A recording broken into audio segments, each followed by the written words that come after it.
أعوذ بالله من الشيطان الرجيم بسم الله الرحمن الرحيم إن الله وملائكته يصلون على النبي يا أيها الذين آمنوا صلوا عليه وسلموا تسليما اللهم صل على محمد محمد وعلى وعلى آل سيدنا محمد فرجهم.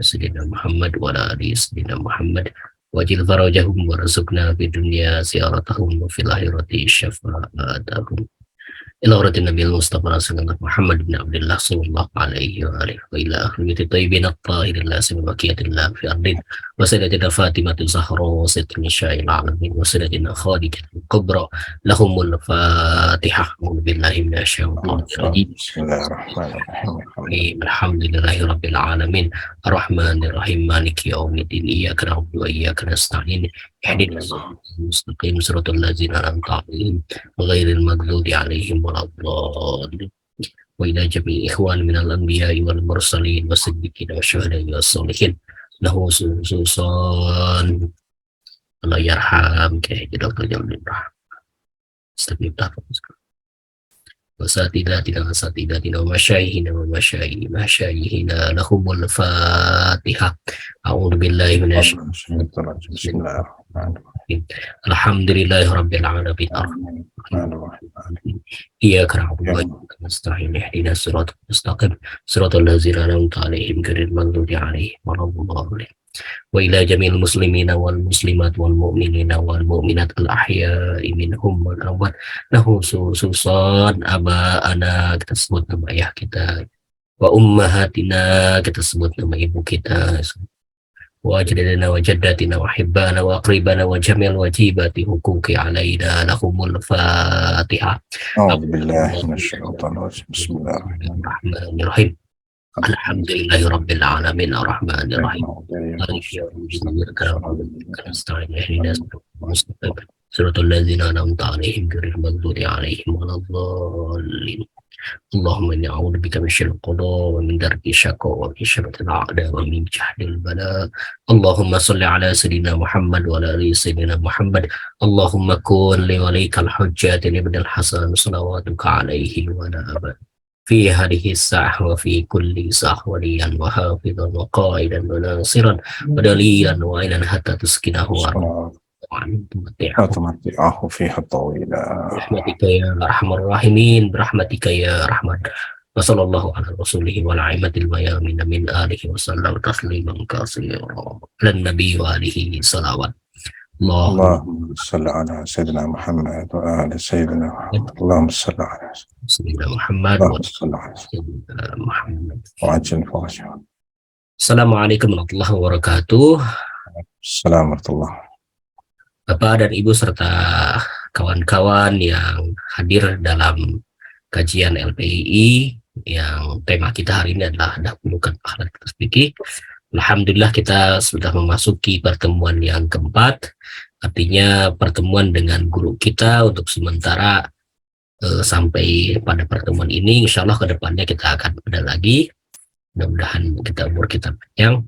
Pertemuan kita yang hari ini yang terkait dengan dahulukan akhlak fikih, kita dari pertemuan awal sudah membahas beberapa prinsip-prinsip kategori-kategori terkait dengan akhlak kerja fikih, dan juga ada beberapa legitimasi dari para ulama, khususnya dari Imam Humaini. Dan insya Allah hari ini kita mungkin kita serahkan kepada guru kita Ustaz Rahmat Hidayat mereview atau juga membuka ruang tanya jawab, atau misalkan apa sajalah insya Allah beliau menyampaikan terkait dengan hal-hal yang terkait dengan dahulukan akhlak fikih.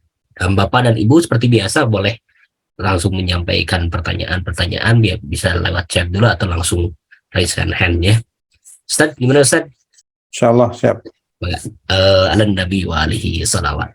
Allahumma salli ala sayyidina Muhammad wa ala sayyidina Muhammad. Allahumma salli ala Allahumma salli ala أعوذ بالله من الشيطان الرجيم وبالله نستعين والصلاة والسلام على أشرف الأنبياء والمرسلين سيدنا وحبيبنا ومولانا محمد وعلى آله الطيبين الطاهرين وأصحابه الميامين المنتجبين. رب اشرح لي صدري ويسر لي أمري واحلل عقدة من لساني يفقهوا قولي. اللهم أنطقني بالهدى وألهمنا التقوى. اللهم صل على سيدنا محمد وآل سيدنا محمد warzuqna fid dunya ziyaratahum wa fil akhirati syafa'atahum. Qala Allah Ta'ala fi muhkami kitabihil karim, a'udzu billahi minasy syaithanir rajim. والذي أنزل عليك الكتاب منه آيات محكمات هن أم الكتاب وأخرى متشابهات فأما الذين في قلوبهم زيغ فيتبعون ما تشابه منه ابتغاء الفتنة وابتغاء تأويله فما يعلم تأويله إلا الله والراسخون في العلم يقولون آمنا به كل من عند ربنا وما يذكر إلا أولو الألباب. Sadaqallahul aliyyul azim. Segenap puji dan syukur senantiasa kita panjatkan kehadirat Allah Subhanahu wa taala atas limpahan nikmat, karunia, hidayah, inayah yang sampai malam hari ini masih tercurah kepada kita semua. Tidak lupa salawat dan salam senantiasa kita haturkan ke hadirat junjungan kita Nabi Agung Muhammad sallallahu alaihi wasallam beserta segenap ahlul baitnya, dan salam bagi sahabat-sahabat beliau. Bapak dan Ibu-ibu yang dirahmati Allah Subhanahu wa taala, alhamdulillah malam hari ini kita masih bisa melanjutkan rangkaian kajian kita seputar warisan Allahyarham, dahulukan akhlak di atas fikih. Sekali lagi satu warisan yang barangkali tidak akan pernah tergantikan oleh apapun, dan saya juga tidak yakin akan berapa puluh tahun lagi akan muncul konsep-konsep yang benar-benar berangkat dari lub Al-Quran, dari inti Al-Quran, dan ditekankan oleh riwayat. Makanya pada pertemuan-pertemuan kita sebelumnya selalu kita tekankan bahwa dahulukan di atas fikih itu adalah masalah yang bersifat fitri, masalah fitrah, yang mana kemarin kita sampaikan dan dalam beberapa pertemuan kita sebelumnya, bahwa bukan kita sebenarnya yang harus menjawab pertanyaan mengapa dahulukan akhlak di atas fikih. Justru kita yang harus bertanya mengapa kita tidak mendahulukan akhlak di atas fikih, karena kalau kita urutkan, kita runtutkan ayat, kita kaji riwayat, semua mengarah kepada dahulukan akhlak di atas fikih. Baik akhlak dalam konteks akal maupun akhlak dalam konteks amaliyah, yang kita sebut dengan akhlakul karimah. Jadi kita lebih fokusnya kepada akhlak dalam konteks akal, karena memang akhlak itu sebenarnya adalah setiap perbuatan yang serta-merta disetujui oleh akal. Ketika akal mengatakan iya, maka itu adalah perbuatan yang bersifat akhlaki. Meskipun sebagian ulama menafsirkan bahwasanya akhlak itu bisa akhlakul karimah, bisa akhlakul dzamimah, atau akhlakul radhilah, atau akhlakul khabithah, misalkan akhlak yang buruk. Tapi yang dimaksud di sini adalah ketika satu perbuatan dengan serta-merta diterima oleh akal, atau akal serta-merta menerimanya, itu adalah perbuatan akhlakul karimah. Sedangkan yang serta-merta akal menolaknya itu akhlakul khabithah. Dan yang ada di antara keduanya adalah mutasyabihat, yang harus kita pelajari apakah itu termasuk yang akhlakul karimah atau khabithah. Jadi pada malam hari ini saya akan mengambil tabaruk dari ayat yang tadi kita baca. Saya tidak bermaksud untuk menafsirkan dengan tafsir yang lain. Saya ingin mengambil kerangka, dan kerangka daripada ayat itu, kerangka pengertian daripada ayat yang tadi kita baca, karena ini cukup punya korelasi dengan pembahasan kita dahulukan akhlak di atas fikih. Sepulang saya dari perjalanan, kebetulan ini saya baru masuk rumah ini, jadi mohon maaf kalau terlihat kusut juga ini, belum persiapan apa-apa. Nah, jadi kita singgah di satu masjid, kita sholat di situ.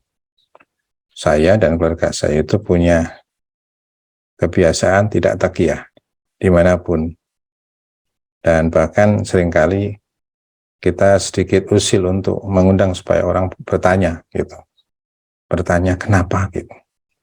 Termasuk sholat tidak sedekap.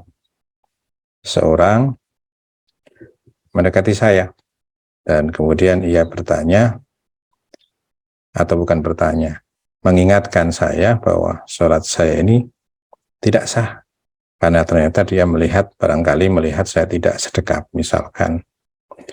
Atau mungkin dia melihat keanehan saya takbir atau kunut misalkan, takbir setelah sholat atau kunut barangkali seperti itu.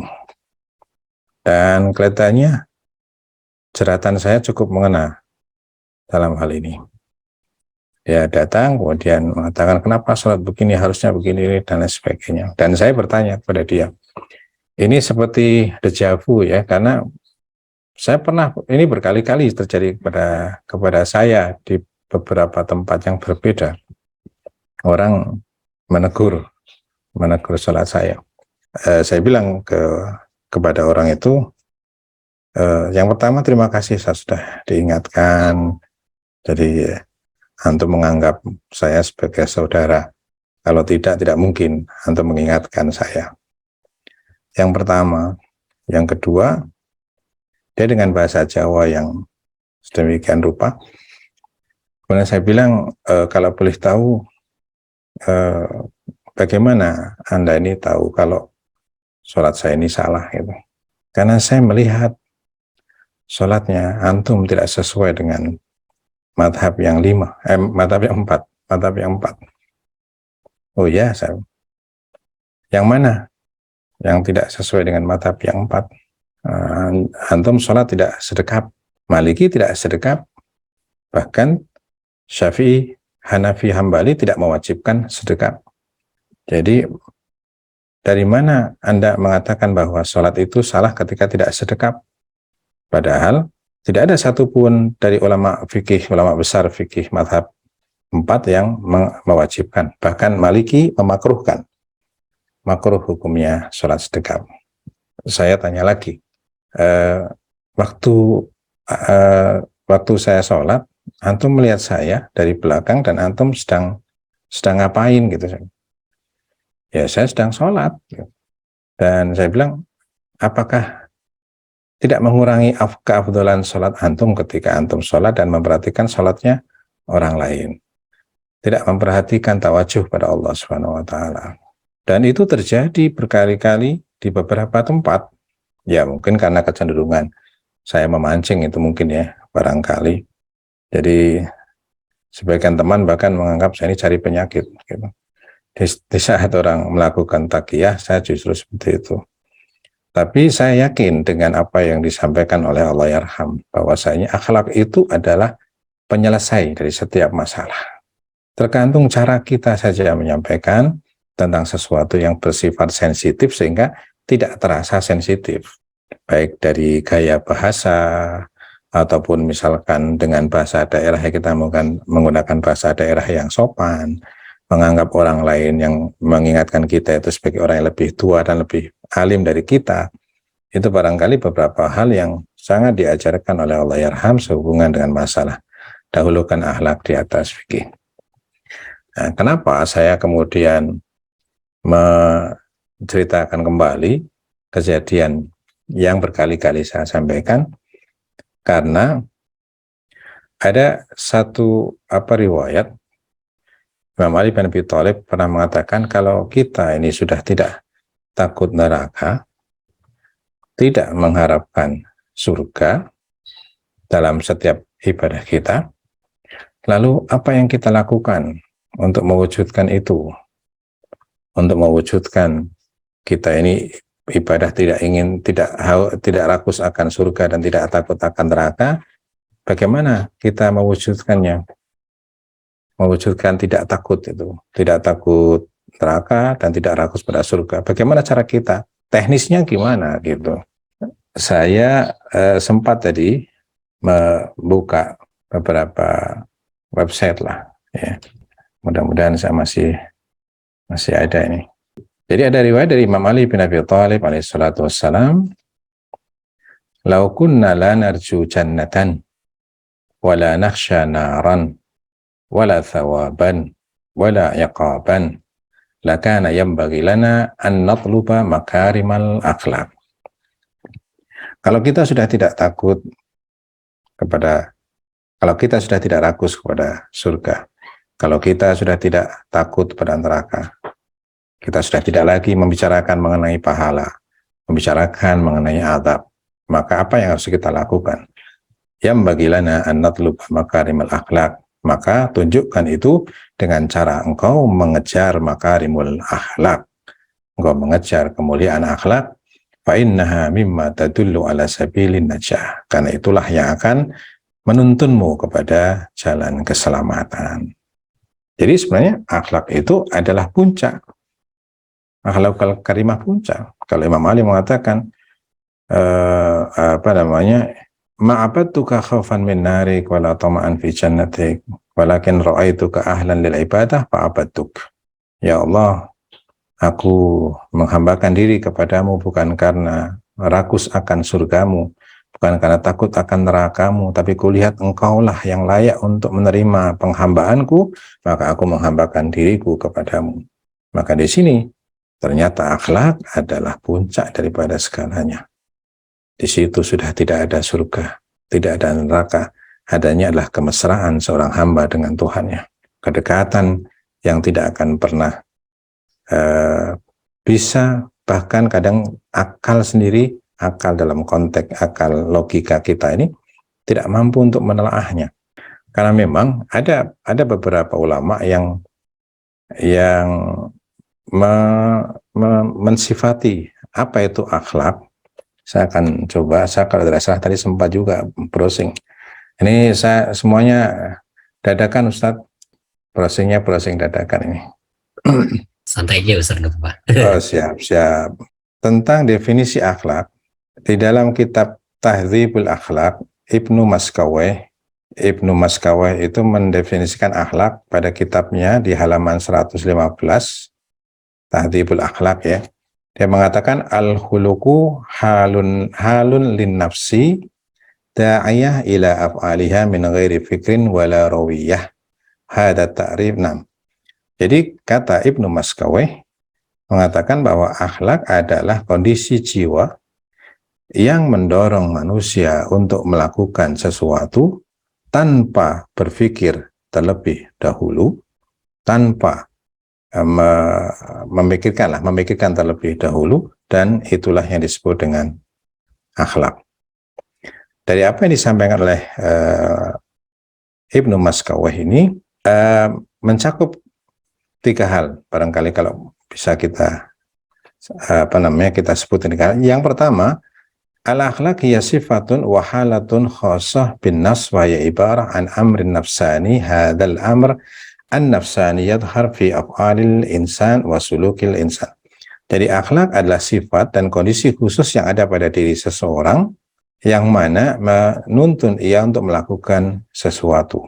Itu namanya akhlak. Yang kedua, barangkali yang bisa kita ambil dari tadi, definisi akhlak menurut Ibnu Maskaweh, la tusamma hadhil halah an-nafsaniyah khuluqan.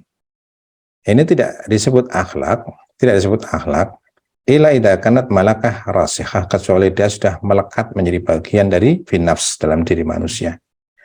Bihaitsu yakunul insan qad ya'udu 'alaiha lidzalik, di mana manusia melakukannya secara spontan min ghairi fikrin wala rawiyatin.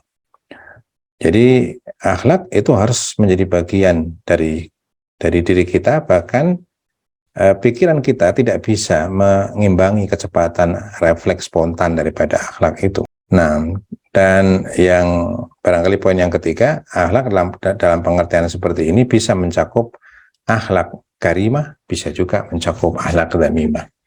Yang jelas di situ dari apa yang kita pelajari beberapa pertemuan kita, kita melihat bahwasanya akhlak itu adalah puncak dan hasil daripada olah syariat menggunakan alat yang namanya tarekat sehingga menciptakan hakikat. Dan akhlak itu lebih pada hakikat, kesadaran yang ada pada diri manusia ketika menghadapi sesuatu. Reaksi pertama yang muncul tanpa berpikir itulah sebenarnya akhlak seseorang. Bukan ketika kita menghadapi misalkan ada orang terjatuh di depan kita, kita masih berpikir ditolong atau tidak. madhabnya apa, apalagi, atau agamanya apa, misalkan. Itu jelas ketika menolong pun itu tidak termasuk tindakan akhlaki menurut definisi yang tadi disebut oleh Ibnu Maskaweh. Jadi ketika kita melihat anak kecil terjatuh, kemudian kita ternyata tanpa sadar menjatuhkan barang yang sedang kita pegang, disitulah nilai atau kualitas daripada akhlak kita, akhlakul karimah kita. Demikian juga di sisi yang lain akhlakul damimahnya. Jadi lebih kepada bagaimana menjadi sesuatu yang ada dalam diri kita. Akhlakul hal. Jadi kembali kepada apa yang kita bahas sebelumnya, bahwa akhlak itu adalah amrun fitri, adalah satu perkara yang bersifat fitrah. Maka kalau kemudian terjadi pembahasan, pertanyaan, diskusi, kenapa dahulukan akhlak di atas fikih, dan kita membahasnya di majelis yang mulia ini, pada dasarnya kita sedang membahas syubhat. Jadi kita tidak karena itu masalah fitrah, jadi tidak mungkin kita mempertanyakan kenapa dahulukan akhlak di atas fikih, tapi kita ingin membersihkan fitrah ini dari syubhat. Yang syubhat itu adalah pertanyaan kenapa dahulukan akhlak di atas fikih. Saya kembali kepada ayat yang tadi saya sampaikan. Mudah-mudahan di dalam surat Ali Imran kita akan berbicara mengenai syubhatnya. Kita akan berbicara mengenai syubhat. Nanti kita akan melihat betapa kerangka ayat ini. Sekali lagi saya tidak menafsirkan ayat ini, tapi kerangka ayat ini memberikan gambaran tentang kondisi bagaimana sesuatu yang jelas itu berusaha untuk dikaburkan karena beberapa faktor dan beberapa motivasi ya. Di dalam surat Ali Imran ayat yang ke-7 Allah Subhanahu wa taala berfirman, "Huwallazi anzala 'alaikal kitaba minhu ayatun muhkamatun hunna umul kitab wa ukhra mutasyabihat." Oke. Dan dialah Allah yang telah menurunkan kepada kalian Alkitab, di dalamnya ada ayat muhkamat, ada ayat yang gamblang jelas tanpa tafsir apalagi ta'wil. Hunna umul kitab, mereka atau ayat-ayat itulah yang merupakan umul kitab, tempat merujuk, wa ukhra mutasyabihat, dan yang lain itu mutasyabihat. Nah, mutasyabihat nanti kita akan lihat bagaimana mutasyabihat itu barangkali memang ia mutasyabihat atau dimutasyabihatkan oleh pihak-pihak tertentu. Diciptakanlah syubhat, tasyabuh artinya dimirip-miripkan. Kalau korelasi kita dengan pembahasan kita dahulukan akhlak di atas fikih, kira-kira kalau saya tanya kepada Ustadz Aksa atau pada bapak dan ibu-ibu yang hadir pada malam hari ini, kalau kita punya dua hal, satu, ya, namanya muhkam, satu mutasyabihat. Kalau kita kemudian posisikan akhlak dan fikih, kira-kira mana yang muhkam, mana yang mutasyabih? Kalau kita kembalikan Ustaz, kalau kita kembalikan kepada kajian kita sebelumnya, bahwasanya ketika akhlak dan fikihnya, ketika akhlak itu arahnya kepada akal, dan akal adalah nur adalah definisi nur adalah dia terang dan menerangi yang lain, ya kan? Jadi di sini akal adalah nur, artinya akal sekarang pada posisi muhkam. Akal pada posisi muhkam, pada posisi yang jelas, fitri, badihi, tadi kita sampaikan akhlak itu. Kemudian mutasyabihat itu fikihnya. Mutasyabihat itu fikihnya. Dan fikih itu benar-benar mutasyabihat karena itu istihad. Ini saya tidak mengatakan bahwa fatwa marji itu mutasyabihat ya. Saya mengatakan pada konteks ini, itu fikih itu adalah sisi mutasyabihat daripada agama, karena di situ berperanlah banyak istihad, ya kan? Kalau akal tidak bisa direkayasa, tapi kalau fikih sebagai produk daripada olah akal itu bisa direkayasa. Makanya kemudian orang dengan tujuan atau sekelompok orang lah dengan tujuan tertentu lebih memilih mutasyabihat. Jadi ada orang yang Dia tidak memiliki ilmu sehingga dia terjebak dalam mutasyabihat. Ada kelompok orang yang dia tahu yang muhkam dan mutasyabihat, tapi dia sengaja memutasyabihatkan yang muhkamat untuk apa? Ya untuk tujuan-tujuan tertentu. Itu yang kemudian kita sebut syubhat. Ketika kita berbicara mengenai dahulukan akhlak di atas fikih, akal kita akan menerima. Quran juga menyebutkan bahwa kita harus mendahulukan akhlak di atas fikih. Tapi kenapa masih ada pertanyaan, kenapa dahulukan akhlak di atas fikih, yang sebenarnya kita sudah malas sekali untuk menjawabnya, karena memang pada dasarnya ya itu yang disampaikan oleh Al-Quran, kita mau ngomong apa gitu. Nah, makanya kemudian ada orang-orang yang fa'ammal ladzina fi qulubihim zayghun. Adapun orang-orang yang di dalam hatinya ada zaygh, ada penyimpangan. Zaygh itu menyimpang. Ada sebagian tafsir mengatakan ada penyakitnya. Fayattabi'una ma tasyabaha minhu, maka mereka mengikuti yang mutasyabihat daripadanya, daripada Alkitab. Justru dipilih yang mutasyabihat, yang ditonjolkanlah yang mutasyabihat, yang kalau dalam konteks kita yang ditonjolkan adalah fikihnya yang masih sangat multitafsir dan merupakan hasil daripada olah akal. Dan kita melupakan kekuatan akal untuk menelaah mana yang hak dan mana yang batil. Nah, mata syabah minhu. Apa tujuannya? Ibtigha al-fitnah wabtigha ta'wilih. Mereka menghendaki adanya fitnah dan menghendaki pentakwilan sesuai dengan keinginan mereka. Dahulukan akhlak di atas fikih ini kan sebenarnya melatih muqallid ini untuk kreatif sebenarnya. Secara amaliyah kreatif, dan sebenarnya itulah yang dituntut. Karena kan pada dasarnya tidak mungkin marji itu menyelesaikan permasalahan-permasalahan parsial, juz'i yang dialami oleh para muqallid, kan tidak mungkin. Maka harus ada kaidah yang membantu para marji sekaligus membantu para muqallid untuk mengambil sikap dalam menghadapi kondisi tertentu. Dan itu yang kemudian kita sebut dengan maqasid syariah. Itu yang kita sebut dengan maqasid syariah. Karena memang ada pihak-pihak yang dengan sengaja untuk mengarahkan umat ini kepada tasyabuh, kepada mutasyabihat, kembali kepada fikih, dan lain sebagainya. Padahal sekali lagi, fikih adalah produk daripada maqasid syariah sebenarnya.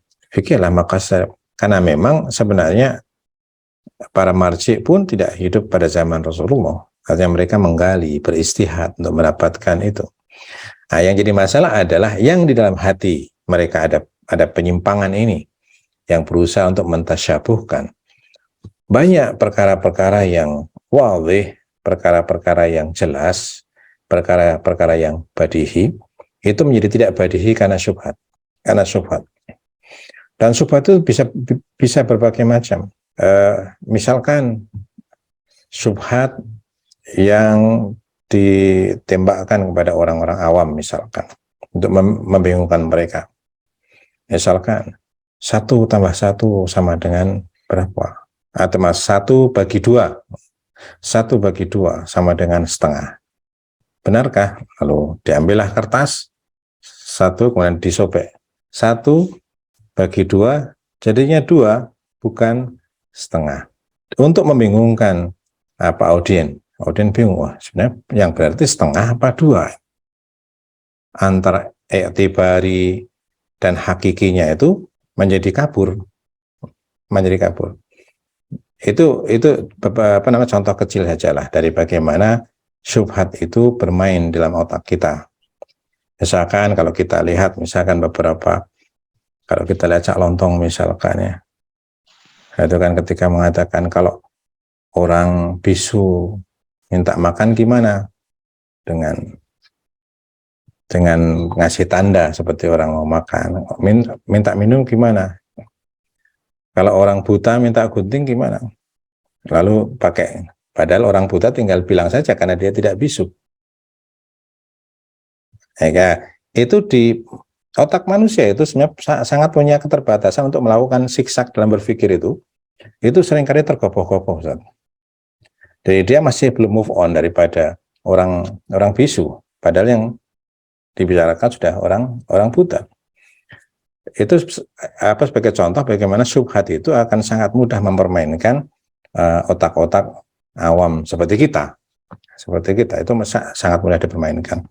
Maka ada orang-orang yang ketika dalam hatinya ada penyakitnya, ia justru memilih yang mutasyabihat. Untuk apa? Untuk menebarkan fitnah dan untuk bisa mentakwilkan sesuai dengan kemauan mereka. Wa ma ya'lamu ta'wilahu illallah wa rasikhuna fil ilmi. Ini tentunya kembali kepada bahwasanya hanya Allah dan utusan-utusan Allah yang tahu mana yang syubhat dan mana yang ala kulli hal. Di sini saya melihat ada satu kerangka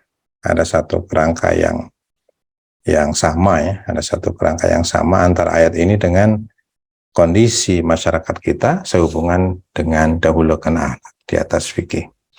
Sekali lagi kita tadi sudah berangkat dari akhlak sebagai sesuatu yang bersifat fitri. Maka ketika ada yang mempertanyakan, yang meragukan tentang dahulukan akhlak di atas fikih, maka sebenarnya kita sedang berbicara mengenai syubhat.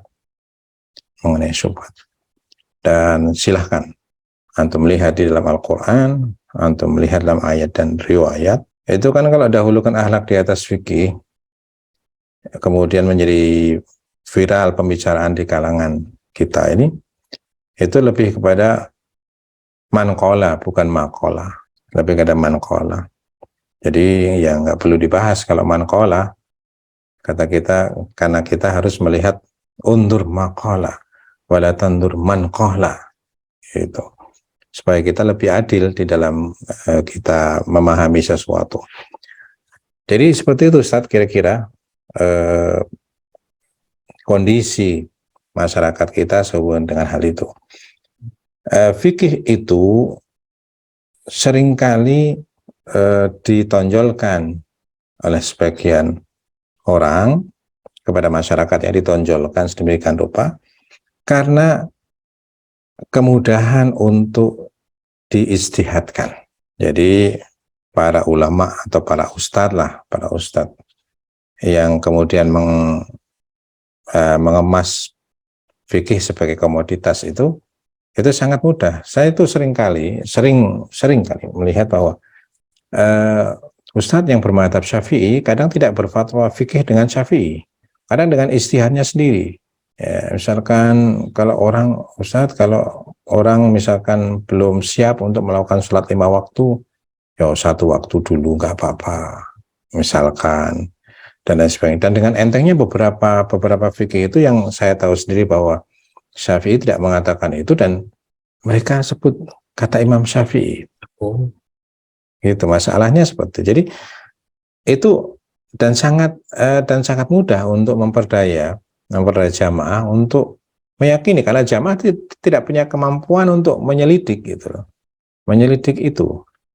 Tapi kalau kita berbicara mengenai akal, mengenai akhlak yang larinya kepada akal, itu semua orang tahu. Jadi kalau kita gunakan akal sebagai komoditas, harus betul-betul cerdas. Kalau tidak cerdas, dia tidak akan bisa menggunakan akhlak yang basicnya lah akal itu untuk memanipulasi, karena setiap orang punya akal yang punya potensi yang sama sebenarnya untuk melihat apakah ini hak, apakah ini batil.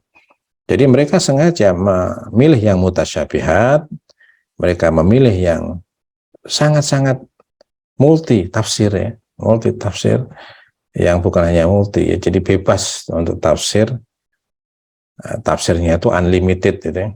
Nggak ada batas, bisa ditafsirkan dengan apapun, difatwakan dengan apapun, dan itulah yang kemudian menjerumuskan masyarakat kita sehubungan dengan masalah ini. Nah, barangkali sudah ada pertanyaan Ustaz, atau sepertinya belum ya? Ya Ustaz. Nah, jadi intinya adalah bahwa kalau saya secara pribadi ketika Allah yarham menyampaikan tentang konsep dahulukan akhlak di atas fikih, kalau saya karena beberapa kali mendengar ceramah beliau waktu kita di Iran dulu, arahnya kalau saya sih sudah, kalau saya secara pribadi itu, oh ini berarti yang dulu pernah disampaikan oleh beliau ini dituangkan dalam bentuk ini. Dulu waktu membahas tentang bank yang tidak ada riba, syarat-syarat mendirikan hudud ya, hukum Islam dan lain sebagainya. Itu saya kira dari situ saya sudah melihat bahwa apa yang disampaikan oleh beliau ini adalah sesuatu yang baru. Bahkan Syed Ali Khamenei juga pernah menyampaikan itu. Jadi kalau orang mempertanyakan, ya sebenarnya harus mempertanyakan. Saya jadi ingat dulu pernah, ini untuk memberikan gambaran aja. Dulu itu pernah di satu daerah ada orang yang bertanya kepada saya. Saya waktu itu masih ngajar di pondok, kemudian saya diutus oleh pondok untuk mengajar di satu daerah. Kebanyakan masyarakatnya kebanyakan Wahabi, gitu. Jadi saya ditumbalkan istilahnya untuk masuk ke ranah yang seperti itu, dan barangkali itu cukup berpengaruh bagi saya ketika saya sekarang jarang takiyah gitu. Mungkin juga ada pengaruhnya itu. Selain itu saya juga saya dari kecil sudah Wahabi, Ustaz. Saya dari kecil sudah Wahabi, bapak saya sudah Wahabi, bapak saya itu khotib Wahabi. Bapak saya khotib Wahabi, dan sedemikian rupa bahkan dulu itu kalau kita dapat nasi kenduri itu membuangnya kalau bisa yang punya hajat itu lihat. Ya Allah. Bayangkan Ustaz. Yang punya hajat itu lihat. Karena ini termasuk bagian daripada amar ma'ruf nahi mungkar waktu itu. Dan itu sangat bangga sekali. Kita seakan-akan sudah mendapatkan tiket surgawi Ustaz ketika kita melakukan itu. Nah, jadi betul-betul ditampakkan ketidakrelaan kita, ketidaksukaan kita, ketidakridhoan kita terhadap kemusyrikan dalam bentuk kenduri dan lain sebagainya. Itu sejak kecil saya dididik seperti itu, Ustaz. Saya selalu dulu ikut training PII, Ustaz. Training PII itu ditekankan. Saya itu dari mulai training yang dasar itu sampai pendidikan mubalik itu saya pernah ikut, Ustaz. Wah, luar biasa. Tekanan, jadi doktrin Wahabi itu betul-betul dulu sangat menancap dalam di dalam diri saya itu. Dan dari situlah kemudian kita banyak belajar dari cara berpikir mereka, ya, Ibnu Taimiyah, Muhammad Abduh, dan lain sebagainya. Dan ketika kita kemudian mendengar apa yang disampaikan oleh Allah Yarham, itu seperti membuka satu cakrawala baru bagi kita. Cakrawala baru bagi kita, bagaimana kita menyikapi sikap yang seperti itu dengan cara yang sangat enak itu. Kita tidak terbebani. Bahkan ketika kita ketika keluar dari situ pun tidak ada kemudian dendam terhadap mereka, tidak pernah seperti itu.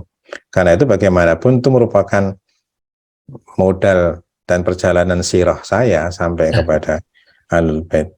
Bahkan ketika saya dimasukkan ke pondok pesantren di salah satu pondok pesantren Syiah, bapak saya udah Syiah, tapi saya belum. Jadi saya dimasukkan pondok pesantren dan saya melihat teman-teman saya itu sholatnya tidak sedekap dan saya sedekap. Disitulah kemudian diskusi sama teman-teman dan lain sebagainya itu, dan saya pada posisi Wahabi pada waktu itu. Posisi Wahabi. Ya, dan ya terjadilah yang terjadi. Sampai kemudian kita mendapatkan fikih dan sebagainya. Saya juga melaksanakan fikih, akhirnya melaksanakan fikih Ahlul Bait karena memang teman-teman saya semuanya melakukan itu, dan bapak saya juga bagaimana melakukan hijrah sampai kemudian dilarang untuk khutbah Jumat, dilarang untuk itu. Ada 3 orang sesepuh yang dulu sesepuh Wahabi, sekarang menjadi sesepuh Hijabi. Masya Allah. Sesepuh Hijabi. Jadi mereka tahu betul mengenai mereka mengalami betul saat-saat diwahabikan oleh kondisi. Nah, jadi kayak gitu Ustaz. Jadi ketika kemudian saya bertemu dengan Allah Yarham, waktu saya waktu saya Syi'i, mengamalkan apa Syi'i, apa amalia Syi'i itu, di situ belum sepenuhnya sebenarnya dari hati itu. Nah, sampai kemudian saya berangkat ke Iran. Berangkat ke Iran. Dan berangkat ke Iran pun lebih kepada keinginan saya untuk membahagiakan orang tua. Masya Allah. Sampai di Iran, itulah kemudian saya bertemu dengan Allah Yarham, karena saya berangkat bareng dengan Allah Yarham ke Irannya, ketemu di Kuala Lumpur. Masya Allah. Yaitu di situ kemudian dapat beberapa untaian-untaian kecil dari beliau waktu perjalanan itu. Maka waktu 2017 saya diberi anugerah oleh Allah melalui beliau untuk berziarah ke Karbala. Itu perjalanan ke Karbala itu mengingatkan saya perjalanan dari Kuala Lumpur ke Iran. Bagaimana Allah Yarham dalam kesempatan duduk-duduk menyampaikan sesuatu, itu persis sama dengan waktu kita di Kuala Lumpur menjelang keberangkatan kita ke Iran pada waktu itu. Jadi saya secara emosional punya histori tersendiri sehubungan dengan itu, sampai kemudian beliau sebagai tamu Majma' Ahlul Bait, saya sebagai calon pelajar waktu itulah berpisah.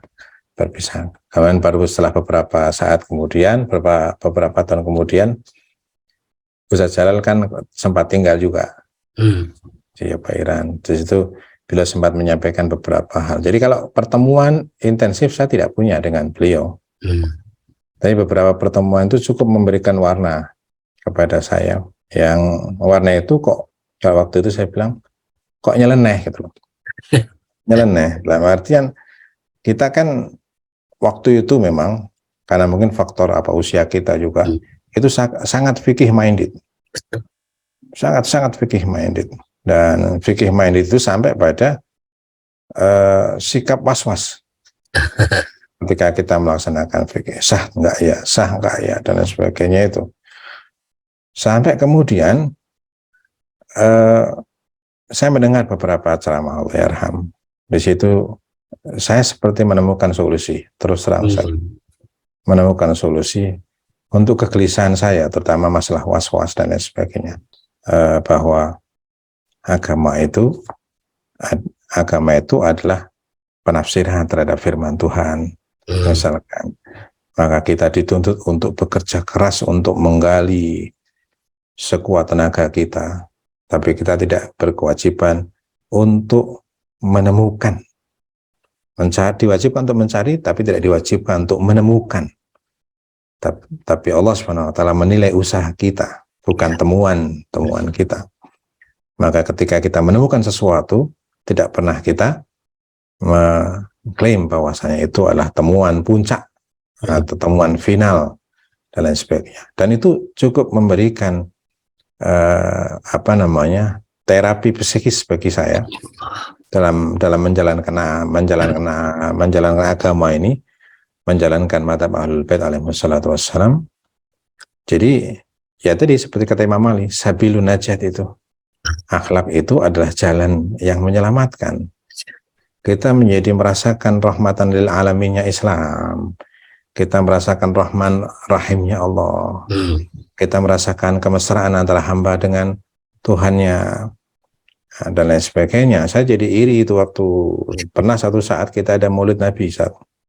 Ada Maulid Nabi, kita buat di kampung dengan kalangan Sunni di kampung. Kemudian waktu itu mendung saat kita sedang buat tenda itu, mendung. Kemudian salah satu bagian itu kita mau kasih tenda. Kita bingung, Ustaz, wah ini nanti kalau mendung gimana? Kan kita banyak berpikir di situ. Ada satu kiai biasa, dia imam sholat lah. Dia mengatakan, nggak perlulah dipasang tenda. Kalau nanti kita memperingati Maulid Nabi ini sampai hujan, saya akan marah pada Rasulullah. Masya Allah. Sampai gitu Ustaz. Kita ini mau memperingati kelahiran beliau. Tidak mungkin ada karomah, tidak mungkin tidak ada karomah beliau. Itu. Jadi saya jadi berpikir, kenapa orang orang Sunni sekali beliau ini bisa merasakan kedekatan dengan Rasulullah. Saya akan kalau apa ya, kalau istilahnya kalau orang Jawa bilang maitu, saya akan maitu sama Rasulullah. Jadi akan mengkritik Rasulullah itu. Kenapa kita memperingati Maulid Nabi sementara yang melarang-larang Maulid Nabi itu aman-aman saja? Sampai kayak gitu. Setelah itu beberapa hal itu ternyata saya dapatkan dari apa yang disampaikan oleh Allahyarham.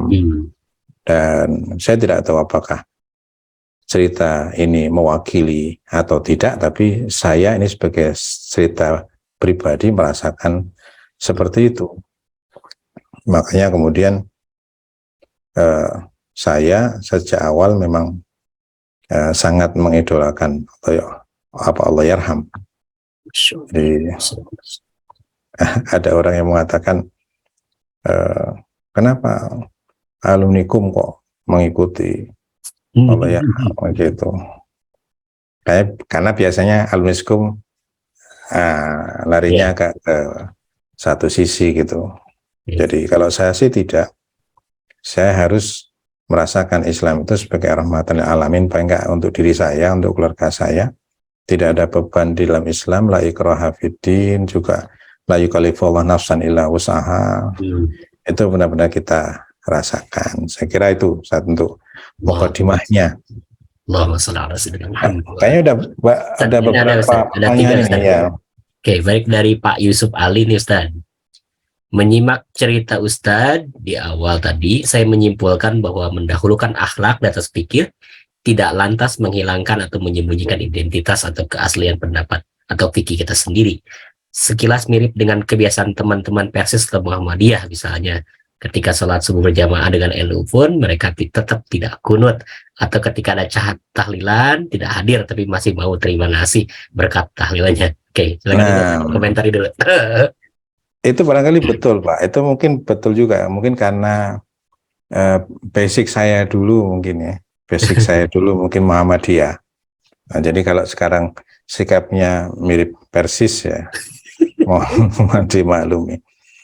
Tapi begini, saya punya satu, sekali lagi ini tidak mewakili dan tidak harus menjadi kaidah bagi setiap orang. Persatuan atau ukhuwah Islamiyah itu hanya akan bisa terwujud ketika kita saling terbuka satu sama lain. Apalagi di era digital seperti sekarang ini. Di era di mana telekomunikasi, informasi itu datang begitu cepat dan nyaris tak terbendungkan. Saya dalam kondisi saya dan kondisi sekitar saya itu mengambil sikap bahwasanya saya akan memancing teman-teman dari yang lain untuk bertanya kepada saya dan kita akan jawab dengan kelembutan. Kita siap jawab dengan kelembutan. Makanya kalau di channel YouTube kita ada orang yang melaknat kita, menjelek-jelekan kita, kita jawab saja Allahumma shalli ala Muhammad wa ali Muhammad. Jadi itu bisa menetralisir insya Allah. Dan saya sendiri di kampung, saya ini sudah dikenal sebagai orang Syiah. Dan saya tetap kepilih jadi ketua RT. dan saya tetap terpilih jadi ketua RT dengan kesyiahan saya itu. Jadi kalau bagi saya mungkin kondisi yang lain mungkin juga yang lain ya, mungkin sikapnya berbeda dan itulah fungsi daripada maqasid syariah. Maqasid syariah. Jadi bisa saja satu saat di tempat yang lain, di saat yang lain punya kondisi yang berbeda, atau saya di tempat yang lain yang saya belum tahu, mungkin saya juga akan mengambil sikap yang berbeda. Tapi secara umum saya selalu menunjukkan itu. Bahkan saya dalam beberapa kondisi sering sholat tuh pakai turbah, langsung ya di tempat umum itu, supaya orang itu tanya.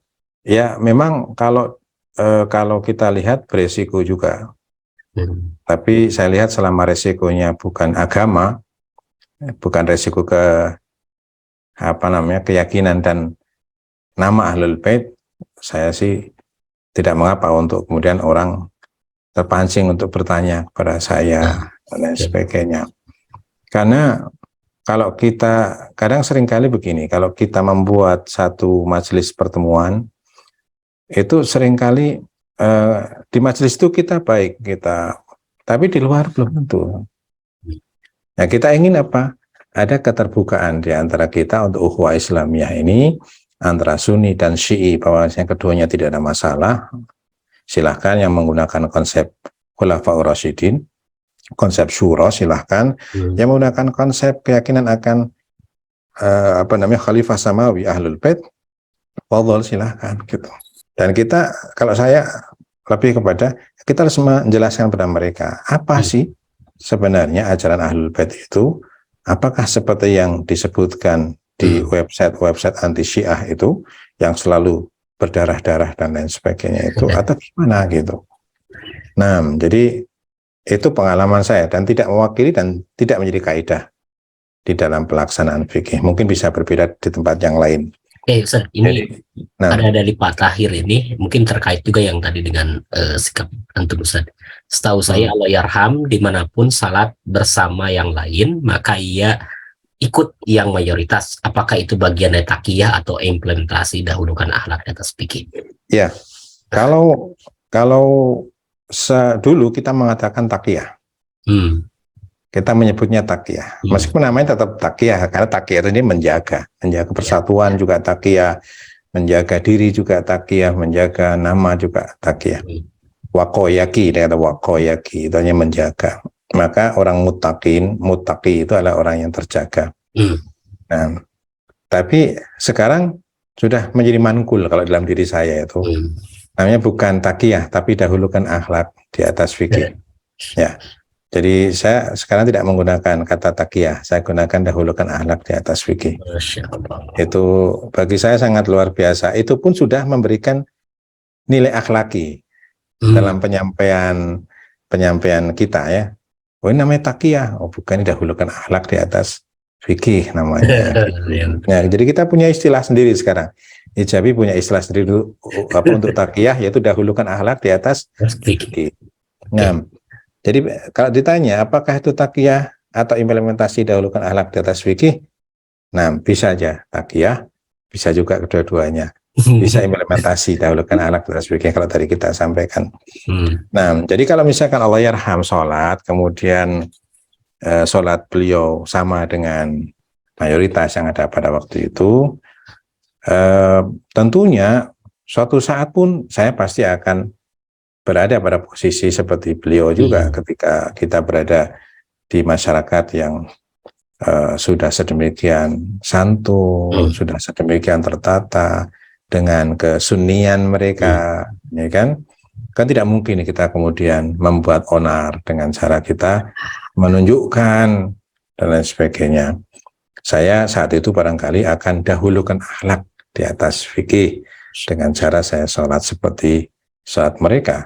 Dan di dalam fikih juga tidak ada kewajiban untuk mengqadha, sah itu sholatnya. Maka saya masih ingat dulu Ustadz kita pernah mengatakan bahwasanya sholat di belakang orang sunni yang adil dalam keadaan taqiyah, dalam keadaan dahulukan akhlak di atas fikih itu sama dengan sholat di belakang Rasulullah SAW. Karena apa? Karena sholat kita itu menjaga umat Rasulullah SAW. Jadi bisa aja Pak seperti itu. Jadi bisa suatu saat saya pasti juga akan mengalami hal seperti itu, mengalami satu atau berada pada posisi seperti Allahyarham ketika sholat bersama yang lain. Nah, atau misalkan pasti adalah kondisi-kondisi tertentu. Tapi secara umum saya selalu berusaha untuk melakukan dakwah meskipun kecil-kecilan. Itu masa kita selama hidup ini tidak pernah menawarkan dagangan kita kepada orang lain. Luar biasa. Kalau saya itu kenapa kita tidak menawarkan dagangan kita? Kita mau dagangan kita laris, tapi kita tidak pernah menonjolkan dagangan kita. Toh kita menonjolkan dagangan kita dengan tidak menjatuhkan dagangan orang lain kan. Jadi makanya kemudian tidak boleh melaknat sahabat karena Ahlul Bait mulia, bukan karena yang lain direndahkan. Mungkin lebih kepada itu, dan itu kondisional. Kondisional kalau kata Kiai Miftah itu bersifat wadai. Itu bersifat wadai, itu kondisional. Baik Ustaz. Mudah-mudahan Allah SWT memanjangkan usia beliau. Amin Allah. Yang ketiga masih dari Pak Yusuf Ali. Bagaimana jika dibandingkan dengan riwayat ketika Imam Syafi'i ziarah kepada Imam Hanafi, lantas beliau tidak melakukan kunut dengan alasan menghormati pendapat Imam Hanafi, atau ketika ada kisah ketika Buya Hamka jadi imam sholat subuh di kalangan Nahdiyin, lalu beliau melakukan kunut sebagaimana orang NU dengan alasan beliau sudah membaca lebih banyak daripada kita dari dahulu. Nah, sama juga ya saja. Nah, jadi itu juga dahulukan akhlak di atas fikih. Jadi sebenarnya kalau kita membandingkan antara satu sikap dengan sikap yang lain, dan kemudian terjadi, dan itu tidak bisa dibandingkan sebenarnya. Karena barangkali kondisinya juga berbeda. Atau misalkan kita naik ke yang level yang lebih tinggi lah. Seperti perbedaan sikap yang diambil oleh Imam Hasan dan yang diambil oleh Imam Husain. Itu berbeda. Kalau bagi saya itu bukan taqiyah, tapi dahulukan akhlak di atas fikih. Imam Hasan misalkan melakukan suluh, dahulukan akhlak di atas fikih. Tapi ada satu saat Imam Husain harus berhadapan, dan itu dahulukan akhlak di atas fikih.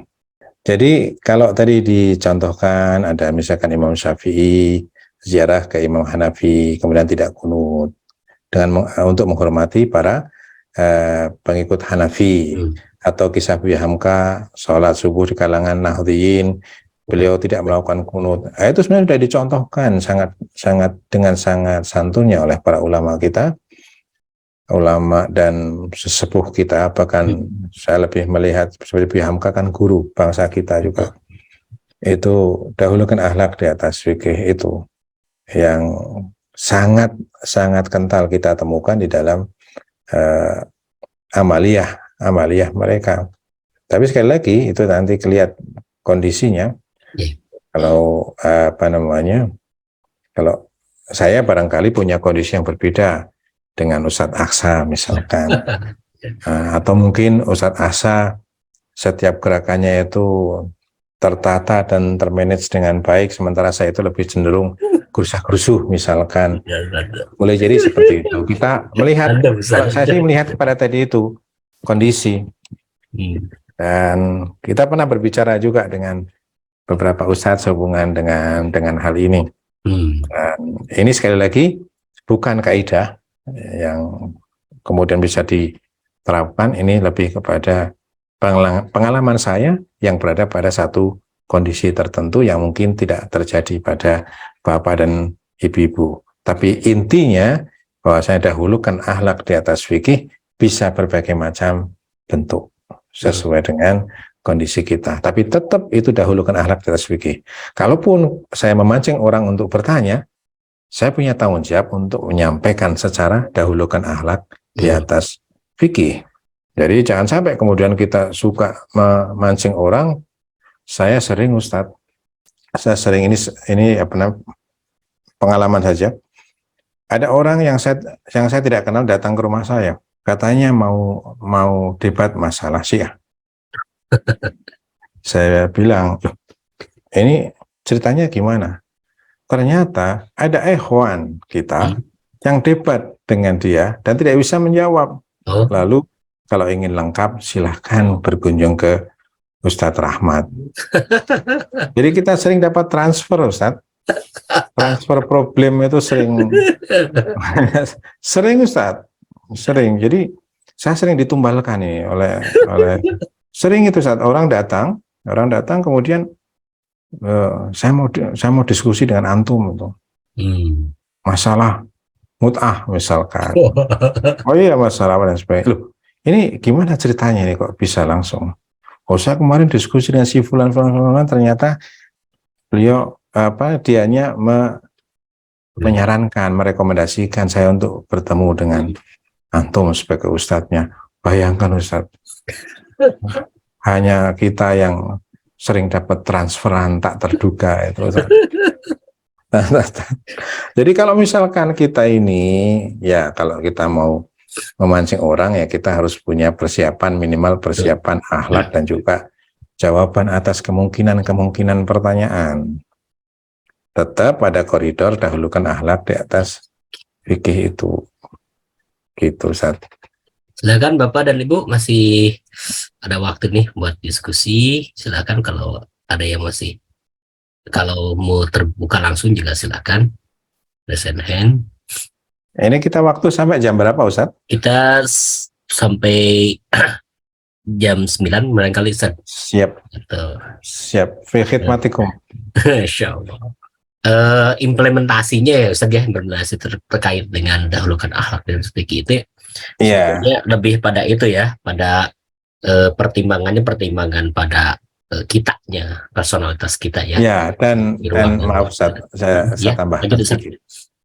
Dan yang kemudian menjadi masalah yang menjadi menarik adalah karena tadi berbeda, implementasinya berbeda-beda ini, kita harus punya koridor.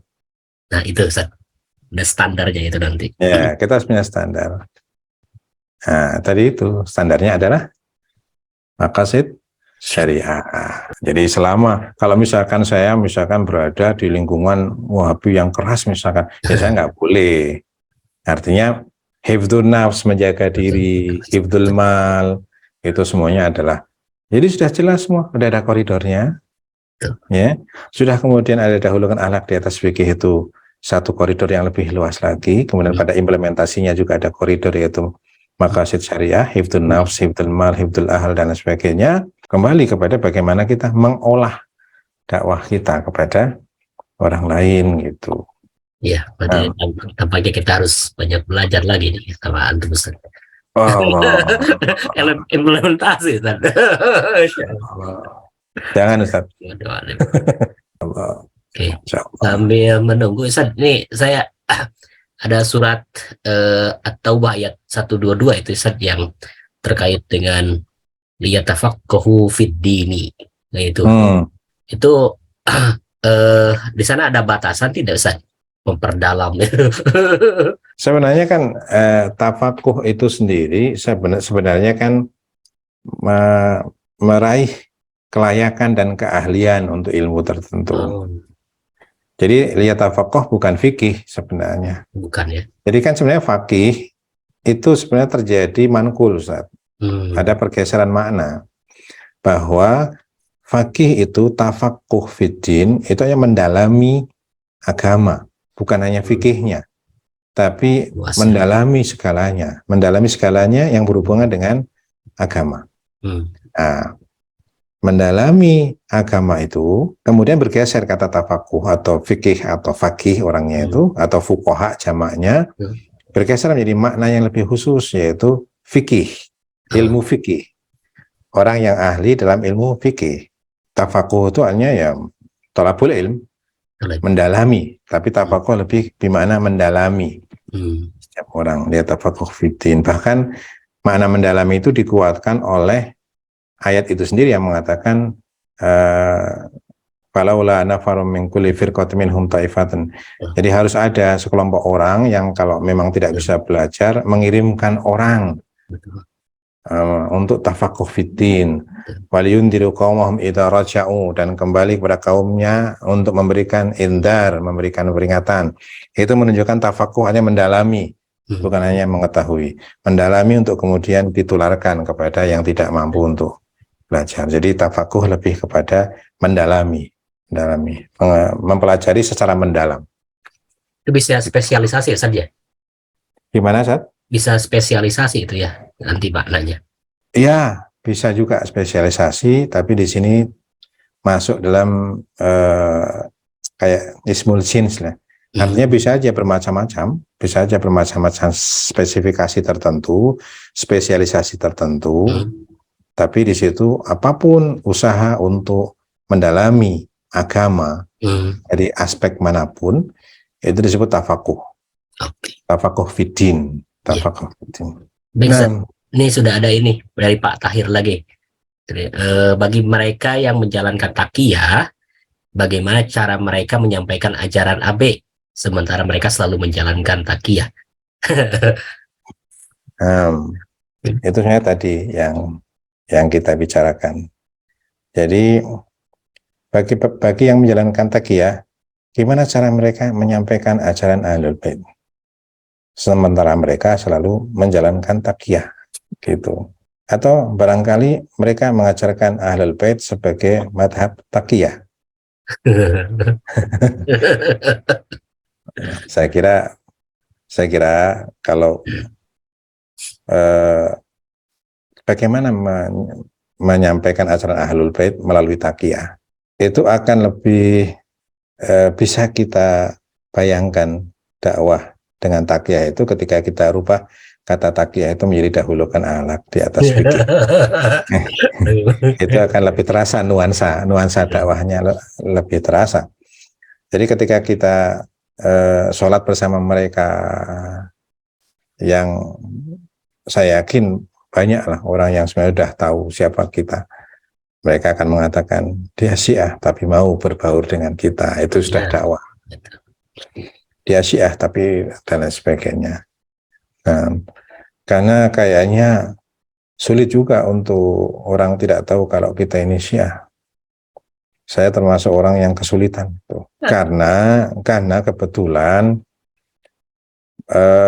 bapak-bapak kita yang tadi kita ceritakan itu, Allahyarham bapak saya dan juga beberapa orang itu ketika mengenal mazhab Ahlul Bait, mungkin karena kebahagiaan mereka itu secara demonstratif. Secara demonstratif menunjukkan bahwa saya sekarang Syiah, saya sekarang sudah hijrah gitu. Ya, jadi saya lihat apa? Saya lihat lebih kepada tadi itu Ustaz. Lebih kepada orang tahu Ustaz, saya mau ngomong apa aja orang tahu. Orang tahu saya siapa gitu. Ini kan kondisi mungkin berbeda dengan orang yang orang tidak tahu. Makanya saya sekalian dulu YouTube saya namanya Hasanah Islam, dan komentar yang masuk adalah ini bukan Islami, ini agama Syiah gitu. Maka saya ganti nama itu menjadi Hasanah Ahlul Bait gitu. Jadi bisa berbeda-beda antara satu orang dan orang yang lain. Kalau bagaimana cara menyampaikan kalau selalu takiyah gitu, selalu takiyah. Yang pertama, ganti istilah takiyah itu dengan dahulukan akhlak di atas fikih. Nah, di situ kita akan merasakan bahwa itu pun dakwah. Itu pun dakwah. Orang mengatakan, si fulan ini baik, si fulan ini mau membaur dengan masyarakat, si fulan ini. Kalau kata Imam kan, kalau kamu ingin menjadi pengikut Ahlul Bait, jadilah orang yang terbaik pada masyarakatmu. Gitu. Jadi itu bisa aja menjadi bentuk dakwah Ahlul Bait. Baik, Bapak dan Ibu masih ada? Jika masih ada, persilahkan sebelum guru kita menyampaikan closing dan doa barangkali Ustaz. Dari Ustadz Candiki nih dari Medan Ustaz. Silakan Ustadz Candiki. Masya Allah. Mohon berkahnya Ustadz. Silakan Ustadz. Ustadz Candiki. Candiki Rapantu ya. Iya. Beliau luar biasa ini. Saya banyak mendapatkan masukan juga dari beliau ini. Fadhal Ustadz, mungkin mikrofonnya. Iya Ustadz. Mikrofonnya masih mute. Ya. Silakan Ustadz. Assalamualaikum warahmatullahi wabarakatuh. Waalaikumsalam warahmatullahi wabarakatuh. Malam Ustaz. Lagi di jalan nih, afwan. Masya Allah. Ahlan sahlan. Silakan Ustaz. Terima kasih. Salam buat Ustaz Rahmat. Insyaallah sehat selalu. Waalaikumsalam warahmatullahi wabarakatuh. Jazakumullah. Ini saya rasa pembahasan yang menarik dan khusus bagi Allahyarham, buku-buku beliau yang tentu saja kalau kita bisa katakan memang mencerminkan inilah dahulukan akhlak di atas fikih, kalau bisa kita katakan. Hampir buku-buku beliau ditulis dengan paradigma ini. Mungkin kalau kita bisa katakan sudah menjadi paradigma bagi Allah yarham, kan begitu. Jadi mungkin ya harus juga jadi paradigma ijabi seperti katakan Ustaz Rahmat tadi kan. Kalau kita mau populerkan tidak lagi takiyah menggunakan istilah dahulukan akhlak, karena mungkin secara komunikasi mungkin lebih bisa diterima kan begitu. Allah yarham Betul, Hasan. komunikasi ya kan, takiyah udah pasti punya pesan negatif gitu ya, kesan negatif bagi sebagian orang kalau udah muncul istilah takiyah. Tapi kalau ketika diganti dengan dahulukan akhlak di atas fikih, mungkin kesan positifnya lebih muncul. Dalam sisi komunikasi tentu lebih bisa masuk gitu. Makanya saya menganggap selalu bahwa Allah yarham dalam hal ini pada dasarnya adalah sedang ingin membangun sebuah strategi dan metode dakwah di Indonesia. Bagi saya itu karya-karya beliau. Terlepas kontroversi apapun, bisa berdebat terhadap hal-hal itu, begitu, ide-ide beliau dan sebagainya. Tapi ide beliau itu, saya pikir tadi, beliau membangun ide itu dalam rangka dakwah Ahlul Bait, terkhusus di Indonesia. Terasa begitu dianya. Cuman memang ya kadangkala, apa istilah, Loyarham juga pernah bilang itu, kadang kita kalau sudah ndak ribut dengan orang luar, bisa ribut di dalam sendiri kan begitu. Jadi kita nggak punya musuh keluar, jadi bisa di dalam sendiri. Ya kan, begitu kan, nggak ada lagi yang mendebatnya, nah, kita yang berdebat sendiri gitu, nggak ada lagi lembaga debatnya. Ya, mungkin bagi saya Ustaz Rahman memang lebih untuk bisa mengkomunikasikan, memfamiliarkan ide-ide ini tentu sangat baik. Tapi tentu juga mungkin saya ingin mengelaborasi supaya ide-ide ini lebih distandarisasikan supaya mungkin juga di lapangan tidak terjadi bentrokan ide, gagasan yang kadang muncul sisi ekstrim antara kedua belah pihak. Kan begitu, sisi ekstrim dahulukan akhlak di atas fikih muncul, sisi ekstrim dahulukan fikih di atas akhlak muncul. Akan bisa begitu, jadi itu dua kutub yang bisa muncul nih kan. Iya, betul. Kadang begitu. Hasan. Saya menemukan beberapa ya jamaah misalnya sebagian menganggap dengan paradigma dahulukan akhlak di atas fikih, fikih bisa dibabat kan, seperti itu, dalam arti fatwa marja bisa dianulir gitu kan, itu kan otomatis di satu sisi. Padahal bukan menganulir fatwa marja punya fatwa lain lagi yang menganulir fatwanya sendiri kan, yang mengerti fikih tentu paham gitu. Takiyah itu menganulir fatwanya sendiri dengan fatwa yang lain, kan dia sendiri yang menganulir, bukan kita yang menganulir. Jadi yang sering terjadi mungkin di jamaah kita yang mungkin kadangkala sisi ekstrem itu, mungkin bagi yang fikih tadi yang mendahulukan fikih di atas akhlak, ya sebaliknya begitu, mau diterabas saja gitu, walaupun akhirnya terjadi konflik, perpecahan dan sebagainya yang bisa terjadi. Yang itu tidak diinginkan oleh para ulama kita, para maroji kita seperti itu. Jadi tentu kita berharap ini bisa terus digaungkan dan Ustaz Rahmat bisa lebih mendudukkan porsi, terutama pemaknaan tentu saja dari dahulukan akhlak di atas fikih.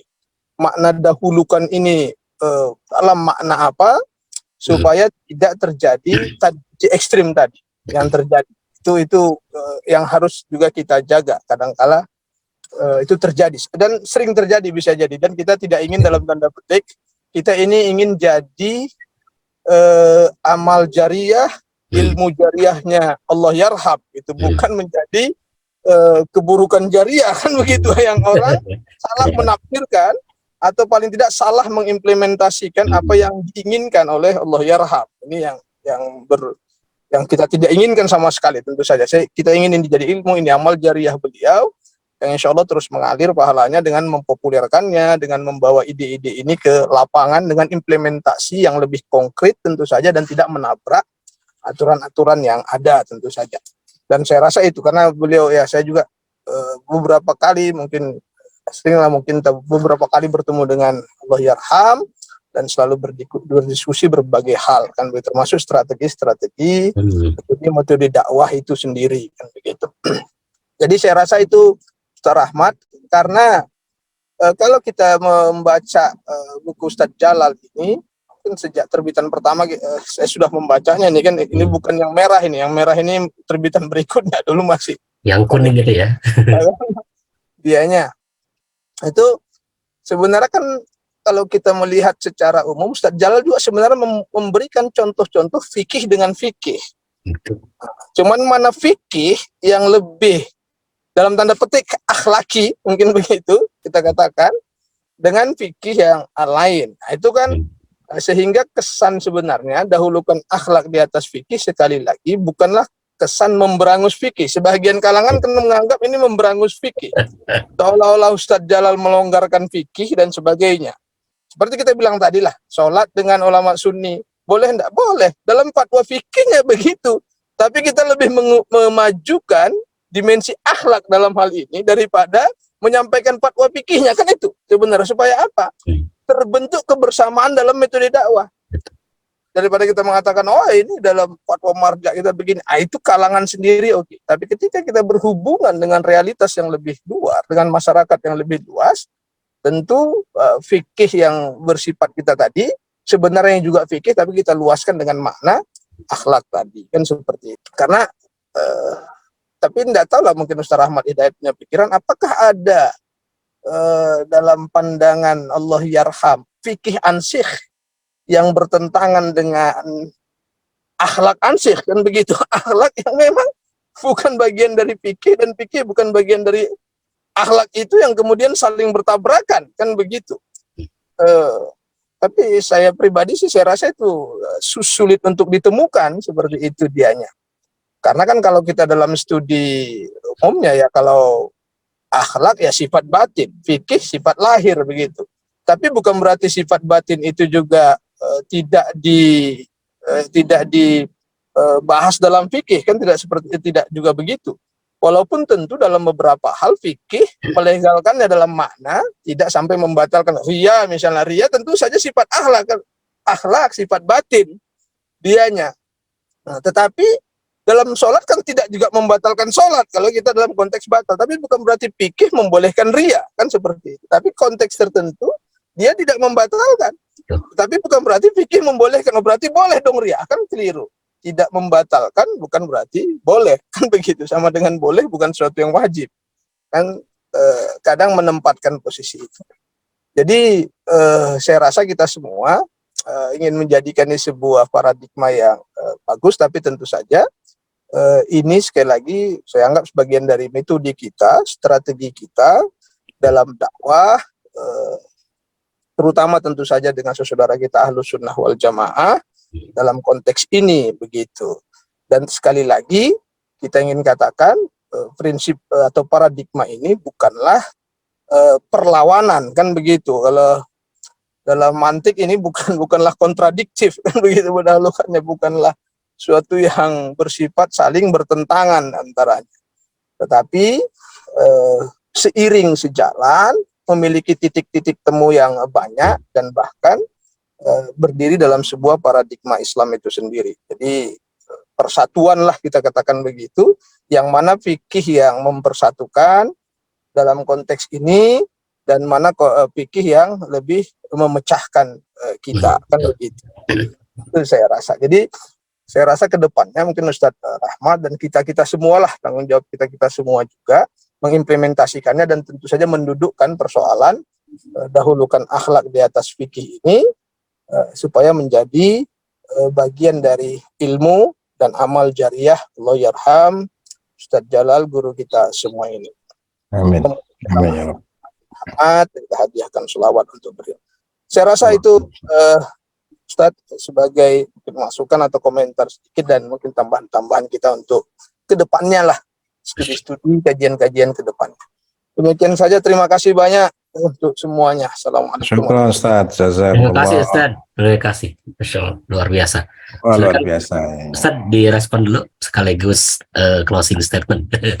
Oh ya, ini saya kira masukan yang tidak perlu direspon ya, dalam artian dijawab oleh saya, karena setiap orang pasti akan sepakat dengan apa yang Ustadz Zandiki sampaikan. Dan kalau saya, mungkin kalau antum masih ingat, kita pernah sampaikan bahwa dahulukan akhlak di atas fikih lebih kepada menghias praktek fikih itu dengan akhlak. Jadi saya kira, saya yakin seyakin-yakinnya kalau Allah yarham tidak pernah memisah-misahkan antara, dan memang tidak mungkin, mustahil untuk memisahkan fikih dari akhlak atau akhlak dari fikih. Dan kita juga mengakui adanya ifrat dan tafrit ya, sisi ekstrim dari dahulukan akhlak di atas fikih.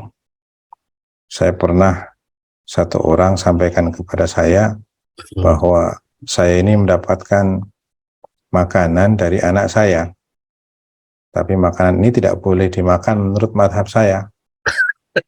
Tapi saya dahulukan akhlak di atas fikih, saya makan supaya tidak menyakiti hati anak saya. Nah, jadi itu juga sisi ekstrim dari dahulukan akhlak di atas fikih. Kalau dahulukan fikih di atas akhlak, saya kira banyaklah contohnya bisa kita lihat dalam keseharian kita, karena banyak terjadi seperti itu. Dan saya sendiri sangat menarik tadi apa yang disampaikan oleh Ustaz Zandiki. Saya tidak akan mengomentari karena memang itulah yang kita butuhkan, masukan dari beliau. Dan sekali lagi bahwa memang kita harus ada satu di dalam pikiran kita bahwasanya tidak ada membenturkan antara satu bagian dengan bagian yang lain, karena memang kalau saya lebih kepada melihat kepada tiga hal tadi itu, syariat, tarekat, dan hakikat. Itu ketiganya itu harus dimiliki untuk kesempurnaan agama. Melaksanakan fikih, kemudian memberikan makna pada fikih kita dan menghiasinya dengan berbagai macam keindahan yang menyejukkan orang lain dalam praktek itu. Nah, jadi dahulukan akhlak di atas fikih bukanlah perlawanan terhadap fikih. Terima kasih juga ini Ustadz Syam yang sudah, wah ini kalau beliau muncul ini hati rasa tenang. Itu karena beliau selalu mendahulukan akhlak di atas fikih. Insyaallah. Syukran Ustadz Zandiki dan juga Ustadz Ketua. Ini luar biasa, malam hari ini saya mendapatkan masukan yang sangat luar biasa. Mudah-mudahan ini menjadi amal jariah bagi antum semua, insyaallah. Silakan, kiranya berkenan untuk doa Ustaz memberkati di bulan Rajab ini, insyaallah. Allahumma salli ala Sayyidina Muhammad wa ali Sayyidina Muhammad. Allahumma salli ala Sayyidina Muhammad wa ali Sayyidina Muhammad. Allahumma salli ala Sayyidina Muhammad wa ali Sayyidina Muhammad.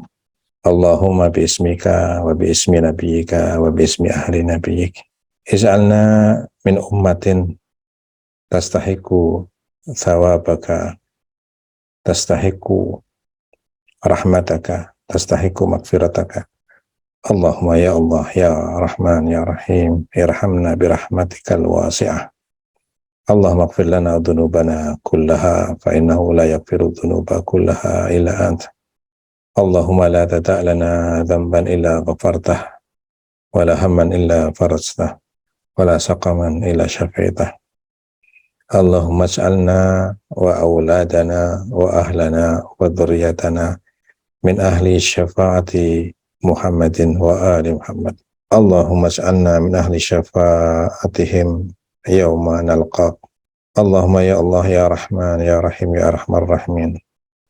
Allahumma bihaqqi hadzal majlis wa bihaqqi man fi hadzal majlis ighfir lana dhunubana bihaqqi arwahi ustadina Abuna Sajalaluddin Rahmat. Allahumma ya Allah ya Rahman ya Rahim ij'alna min atba'i nahjatihi. Allahumma ij'alna min atba'i siratihi. Allahumma as'alna min dzurriyyati ilmihi. Allahumma ya Allah ya Rahman ya Rahim. Allahumma ansuril Islam wal muslimin wa khadhil kufrana wal munafiqin. Allahumma ansur man nasara ad-din, Allahumma khadhil man khadhala ad-din, Allahumma ansur jiyushal muslimin fi syarqil ardi ila magharibiha. Allahumma anzil alaihim nasraqal mu'ajjal bihaqqi Muhammad wa ali Muhammad. Allahumma ya Allah ya Rahman ya Rahim ya Rahman Rahimin ya muqallibal qulub tsabbit qulubana ala dinik. Allahumma aslih kulla fasidin min umurina wa aslih kulla fasidin min umuril muslimina kulliha. Ya muqallibal qulubi wal absar ya mudabbiral laili wan nahar ya muhawwilal hawli wal ahwal hawil halana ila ahsanil hal wa sallallahu ala sayyidina Muhammad wa alil akhyar bi rahmatika ya arhamar rahimin. Wa sallallahu ala Muhammadin wa alihi at-tayyibin at-tahirin. Lahumul fatihatu wa qablaha as-salawat. Allahumma salli ala Sayyidina Muhammad wa ala A'udzu billahi minasyaitonir rajim. Bismillahirrahmanirrahim. Alhamdulillahi rabbil alamin arrahmanir rahim. Alhamdulillah. Iyyaka na'budu wa iyyaka nasta'in. Ihdinas siratal ladzina an'amta 'alaihim ghairil maghdubi 'alaihim. Alhamdulillahi rabbil alamin. Taqabbalallahu a'malakum. Wali Karim, terima kasih guru kita Ustaz Rahmat Hidayat yang sudah memberikan pencerahan selama 4 pertemuan. Insyaallah pencerahan dari beliau akan terus kita dapatkan. Bapak dan Ibu boleh untuk mengunjungi akun YouTube beliau di Hasanah Ahlul Bait. Di sana banyak informasi, pengetahuan yang bisa kita dalami kembali, dan di channel itu Bapak dan Ibu bisa mengajukan pertanyaan-pertanyaan kepada beliau. Insyaallah beliau berkenan untuk mengulasnya.